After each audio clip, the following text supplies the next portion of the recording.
Y'all, we really made it to the end of 2021. I'm literally recording this video in real time, so it really feels even more real sitting here on the last Sunday of the year recording my last video of the year. This year, I wanted to talk to you guys about some of the practices that I do to get mentally prepared and to reset for the new year. We don't know what's going to happen in 2022, but we can prepare ourselves so that we are as ready as we can be to welcome it. And I feel like what better time to drop this video than today, because you literally have a whole week up until 2022 to do each and every one of these things. So without further ado, I'm going to be telling you 8 practices that I like to do to reset for a new year. So the first thing that I personally like to do when I'm getting ready for a new year is to get rid of any physical clutter in my room, okay?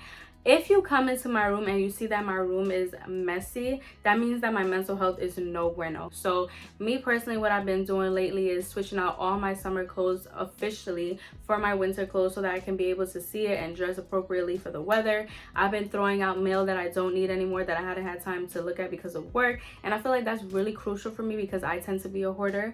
A family tradition that I really love that we do is that we literally take all the dirty clothes, all the dirty sheets, comforters, rugs, you name it, anything that could go into a washer dryer, and we wash it before the end of the year because we like to come back to the house in the new year after from church, because African family, we go to church. We like to come back and know that everything in the house is clean. So along those lines, the next thing that I like to do is a digital declutter. Now, I spend a lot of time on my phone and my laptop just because I am an influencer, I am a YouTuber. So I feel like I have to keep up with a lot of things. Therefore, there's a lot of junk on my phone and my emails, etc., etc. So what I personally like to do to start off with a digital declutter is go through my phone, delete any app that I haven't used in the past 3 months. That is crucial because when you're a YouTuber, when you're an influencer, you need storage to store your content. If I have unnecessary apps, that means I'm taking away storage that could be used for the content that I'm trying to create or that I need. Secondly, I spend a lot of my time on Instagram, right? A lot of screenshots there, a lot of videos that I'm downloading. All those things I need to go through. So I like to do month by month. So there's 7 days in the week. So you can do like Sunday. You take January, February, go through the pictures and the screenshots, unnecessary stuff you took from January to February, delete that off your phone until you get to December, okay?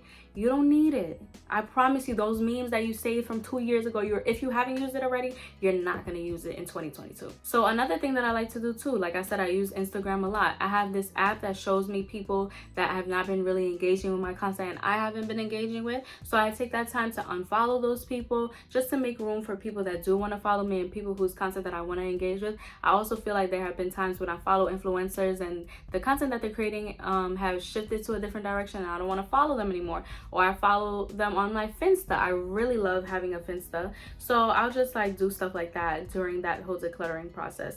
Another thing too, when I'm editing on my phone, I transfer the videos to my laptop. What I'm going to be doing during this time now is also going through my camera files to see stuff that probably was duplicated or things that I sent to myself and I already used for a previous video. Since I used it for the previous video, I can either transfer it to a drive or I can just delete it off my laptop. The next thing that I would like to do is create a vision board for myself. So I have a problem with vision boards because I create them and then I usually use a journal, so it's not like a big vision board because I personally am kind of superstitious in the sense that like I don't like people coming to my room and being able to see my vision board. Not to say that they have power to block anything from happening, but it's just like I don't feel comfortable having people see my goals until I accomplish them. So I usually write them in the journal, don't look at them until sometime in the year where I'm reminded of them. I'm like, oh yeah, I wanted to do that, and then the same cycle continues. I work on a goal maybe because I really wanted to and then didn't realize it was in my vision board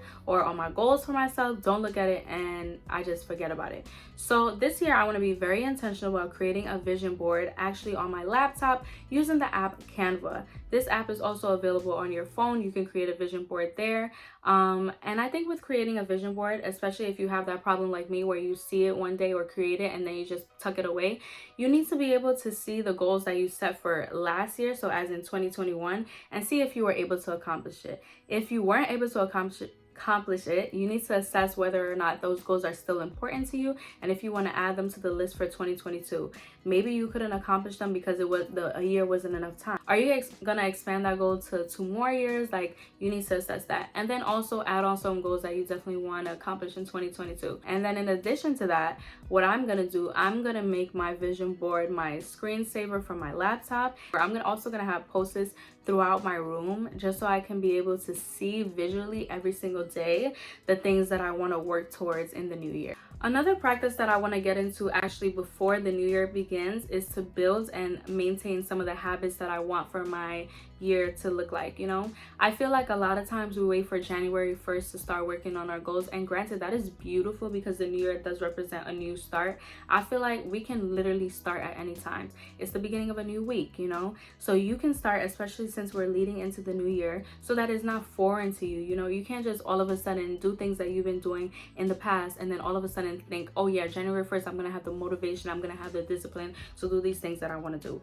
So without further ado, I actually started practicing some of these things in December. I started realizing that there's certain ways that I wanted to show up for myself to be the most productive, highest version of myself, and I couldn't wait until January 1st. So I want to start waking up early. I think for me 7 is the ideal time for me. So waking up early, definitely praying. I do want to read a book every month of the year, so I've been practicing that, you know, testing myself. I have fumbled this past week, but I'm still on track to finish the book by December 31st. Taking my medication, you know, taking my medication consistently, and just like among other things, journaling. That's also very important to me. I feel like I journal when I feel overwhelmed, and it just needs to be a daily habit. And then it also takes time away from me being on social media, so I find it to be really, really helpful. So yeah, those are some things that I definitely want to start working on. So the next thing that we're going to be talking about is going to be running those little errands. I actually love running errands, and I like doing them all in one day just because I feel so accomplished. So my errands usually consist of shopping for my next video. You know, I'm always planning ahead because I kind of have to. I have very limited time to work on YouTube. Depositing money. I know some of y'all got money for Christmas. You know, that's the time to put it in the bank so you don't lose it in your bag or your mama hold it for you, okay? Because you don't know where your money be. This is the time to get a new journal, get a new plan, stock up on your stationery items, you know. So this is the time that I actually love to run errands. So this next one is gonna be something that honestly I'm struggling with. I'm about to say the B word, y'all: budgeting. I literally need to budget for a lot of the goals that I'm trying to accomplish next year. If not, they're gonna have to be pushed back into 2023. And I'm not about to waste a year, you know. I'm trying to work on big goals because I'm a big gal. I want to play with the big boys. So I gotta do what I gotta do. So I'm not really well versed in finances. So I'm using all my resources to my advantage, aka Wendy, who is a banker at Goldman Sachs, and also YouTube, honestly. Yeah, that's definitely something I gotta do this year that I'm not so excited about now. This one is one that I'm really, really excited about. I don't play about self-care, okay? So self-care to me looks like not answering the phone until 8 o'clock because I can. Getting a massage, getting my hair done, getting my nails done. Retail therapy is real, okay? Anything that is self-care to you, do it. You deserve it. You went through 51 weeks, okay, of I don't know how it was for you, how this year was for you, but it was challenging in some way. Treat yourself. I'm begging you. Please do something nice for yourself. Last but not least, if you are religious or if you believe in God, you can definitely participate in a fast, because I feel like that is gonna get you spiritually ready for the new year. And I feel like when you fast, or at least let me speak for myself, when I fast, I feel like God reveals a lot of things to me. I feel like my relationship with him is close. And a fast doesn't necessarily have to be food. It can be you spending time off of social media until a certain point, or just all together this whole week, no social media. You pray about that with God and you let him lead you. But I feel like yeah, that's something you could do this week. I know that my church usually does a Daniel's fast, which is when they fast for 3 weeks. Every year I try to participate in the fast and I fumble because I feel like I don't get myself mentally prepared.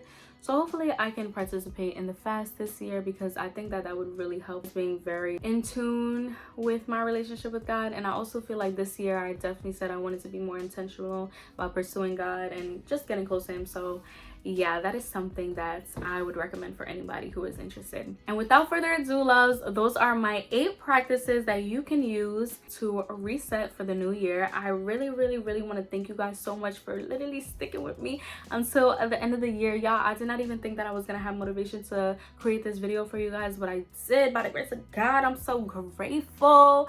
It is the last Sunday of the year. I'm just so grateful for you guys. Thank you so much for everything, and I will see you guys in the next year. Make sure to let me know which practices you guys are going to implement or what you already been doing with your family. Let me know some things that I haven't mentioned that you would be interested in doing. Okay, I got y'all, and I'll talk to you later, loves. Bye.